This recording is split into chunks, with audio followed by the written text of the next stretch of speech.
महाराज ध्रुव जी के 2 विवाह हुए। छोटा भैया जो उत्तम था वो यक्षों के घेरे में आ गया और मार दिया गया। महाराज ध्रुव जी के 2 विवाह हुए। एक पत्नी का नाम इला और एक का नाम भ्रमी। दोनों को एक एक बेटा हुए। एक का नाम उत्कल, एक का नाम वत्सर। बड़े बेटे उत्कल की राजकाज में कोई रुचि नहीं थी, इसलिए छोटे बेटे को ही राजा बनाया गया। इनके वंश में राजा अंग हुए और महाराज अंग के जो बेटा हुआ उसका नाम हुआ बैन। ऐसे प्रतापी राजाओं की कथा सुनाई। और महाराज मनु के जो दूसरे बेटा हैं प्रियव्रत, ये महाराज प्रियव्रत, इनके बेटा आग्नेन्द्र हुए। आग्नेन्द्र के बेटा नाभि, नाभि के बेटा ऋषभदेव, और ऋषभदेव ने जैन धर्म का निर्माण किया। महाराज ऋषभदेव जी के 100 पुत्र हुए। सबसे बड़े बेटे का नाम था भरत।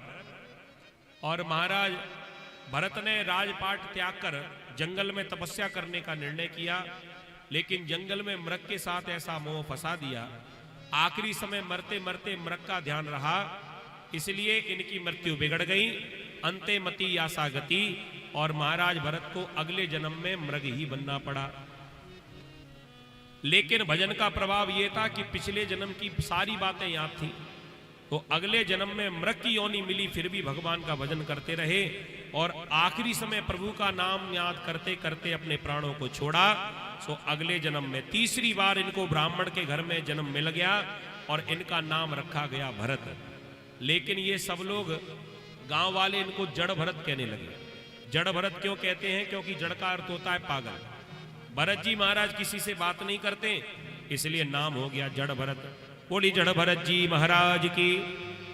भगवान के ऐसे भक्त हैं, इन्होंने सिंध सौबीर देश के राजा रहुगण इसको भवाटवी का सुंदर ज्ञान कराया, भगवान की सुंदर चर्चा सुनाई। राजा रहुगण प्रणाम करके वापस अपने महल लौट गया और ये जड़ भरत जी महाराज प्रभु का भजन करने के लिए बैठ गए। सुखदेव जी महाराज ने नरकों का वर्णन किया। परीक्षित जी जब घबरा गए तो परीक्षित जी ने जब पूछा महाराज संतों का अपमान करने से और इतना बड़ा पाप हो गया तो नरक में तो मुझे भी जाना पड़ेगा, तो महाराज इससे बचने का कोई उपाय है? तो अजामिल की कथा सुना दी। ये अजामिल ऐसा भक्त हुआ भगवान का जिसने कभी भजन नहीं किया।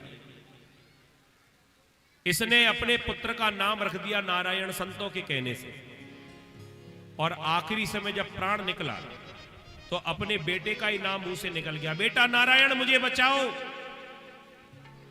तो आंगन में खेल रहा था नारायण, उसने तो नहीं सुना, लेकिन बैकुंठ में बैठे नारायण ने सुन लिया और तुरंत ही अपने पार्षदों को भेज दिया और जाकर अजामिल के ऊपर कृपा की, यम के दूतों को भगा दिया और वहां पर भगवान अपने धाम में उस अजामिल को बुलाते हैं। बोले नारायण भगवान की।